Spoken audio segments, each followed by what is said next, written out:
I have yet to see a single example of Angel Reese being a leader. Outside of rebounding her own missed layups, what does Angel Reese do? What is her contribution?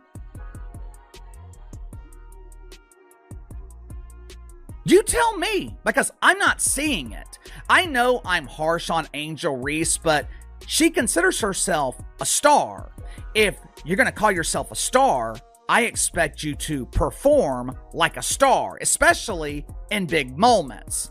Caitlin Clark was injured. Angel Reese was the only star on the court last night, and for 27 minutes, she completely disappeared. Angel Reese just faced the most humiliating collapse of her career, and it happened on the brightest stage in basketball, the United Center, the largest arena in the NBA, a sold-out crowd, national TV, prime time. All eyes were on Angel Reese to prove she could be the headliner. Instead, what unfolded was nothing short of a nightmare. Well, there's a lot of reaction coming in from last night's drubbing, destruction, annihilation, cremation, whatever you want to call it, roasting, sauteed, whatever your form of cooking may be. But the Indiana Fever absolutely dismantled the Chicago Sky. 4 points. 2 of 7 shooting. 27 minutes. One complete meltdown. But here's the brutal truth. The Indiana Fever didn't even have Caitlin Clark, Sophie Cunningham, or their head coach, and they still absolutely torched the Chicago Sky by 27 points.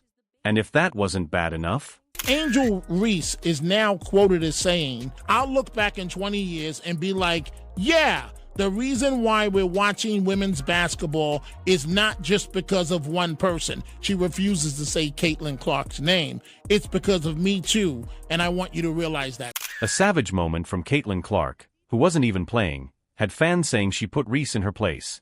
Live on national television. Let's rewind. This game was being hyped as Angel Reese's moment to shine. Her time to prove she could pack arenas and drive ratings without Caitlin Clark in the building. The media ran with the narrative. The Sky leaned into it hard. Last night was somewhat of a big moment for Angel Reese and the Chicago Bravado. For starters, the WNBA moved the game out of the local dump the Bravado usually play in and relocated to the United Center, which is the largest arena in the NBA, holding over 20,000 people. Now, to their credit, there seemed to be a good crowd in the United Center last night. I had someone who was at the game send me a few pictures, and most sections seemed to be filled. It wasn't a sellout, but there was supposedly over 19,000 people in attendance. Of course, it's easier to draw a decent crowd when tickets are selling for $3 hours before the game starts. Fans were told this was going to be a statement game for Angel.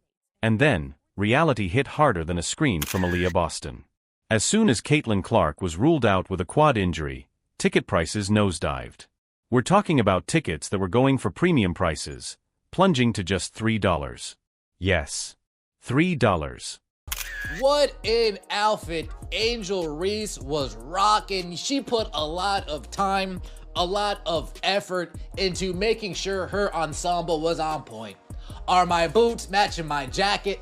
Are my gloves matching my hat? Angel Reese put in tons of time for this outfit, which begs the question, does Angel Reese put in more time in her outfits for the pregame catwalk, or does she put in more time to actually get better at the game of basketball? You can't even buy a decent energy drink for that price, but apparently that's all it took to get a seat to watch Chicago's star take the court solo. Screenshots of $3 tickets started flooding social media. Fans were literally laughing. Memes exploded. Posts went viral about how it was cheaper to take your whole family to the game than pay for parking. Folks, there were people in the crowd getting there early saying, "Hey, Caitlin, can you sign my jersey? Hey, Aaliyah, can you sign my shirt? Hey, Sophie, can you sign my picture?" There were people asking for autographs in the Chicago Sky crowd that weren't even born yet the last time the Chicago Sky scored this little amount of points. There were people in the crowd who weren't even a thought in their parents' minds at the time that the Chicago Sky last scored at least 52 points, the lowest point total since 2011. The hype balloon popped, and fast. Suddenly, fans weren't clearing their schedules. They were canceling watch parties. Scalpers couldn't give tickets away. And that's when the truth became undeniable. Caitlin Clark is the draw. Reese is not. This wasn't just a minor dip in demand, it was a total collapse.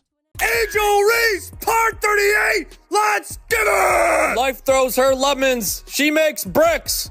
Bang! PSA to anyone watching, she is right-handed. Right-handed, by the way. She missed the rim by 3 feet, man. Bang! I gotta say, this is my favorite summer sitcom. Pecan? Butter pecan? Bang! Here's a stat. She's been blocked 20 times, and she's only made 21 hoops. What? The contrast with Clark's past appearances was shocking.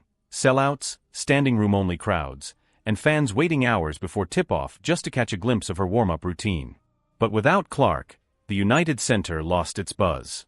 Even Chicago fans seemed deflated. The energy was gone. What should have been an electric night for the Sky turned into a sleepy disappointment. And it was only going to get worse. Because when the lights came on... As a matter of fact, this might have been the first WNBA game broadcast on CBS in prime time. If it's not the first, it's one of very few. This was a big moment. I'm sure the WNBA would call it historic. Angel Reese is playing in an NBA arena in prime time on network television on Saturday night. Outside of regular season baseball, maybe the College World Series, there was no competition on television. The eyes of the sports world were focused on Angel Reese and the WNBA. And Angel Reese once again proved why no one is watching her. Angel Reese disappeared. 4 points. 2 of 7 shooting. A pair of missed layups that drew audible groans. One of her shots was flat out blocked. Cameras zoomed in as she shook her head, frustrated and rattled. This wasn't just a bad game. It was a basketball breakdown in front of millions. On the league's biggest stage. Oof.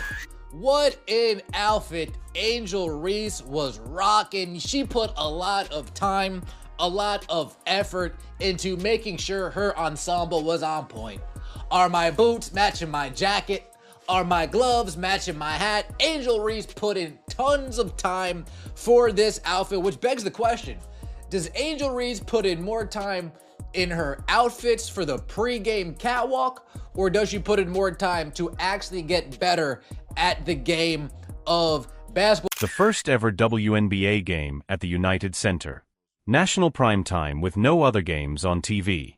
And Reese laid an egg. She looked overwhelmed, confused, lost in the moment. Her decision-making was off, her body language screamed defeat, and her shots were either swatted or clanked. She didn't just miss, she vanished. Fans in the crowd could feel it. What began as excitement turned to disappointment, then boredom. By the fourth quarter, people were already heading for the exits. Let that sink in. A historic game was being played in the WNBA's largest arena, and fans couldn't even be bothered to stay to the end. If you're passionate about real basketball talk, subscribe to the channel, hit that like button, leave a comment, and share with fellow fans, because your support keeps the game alive.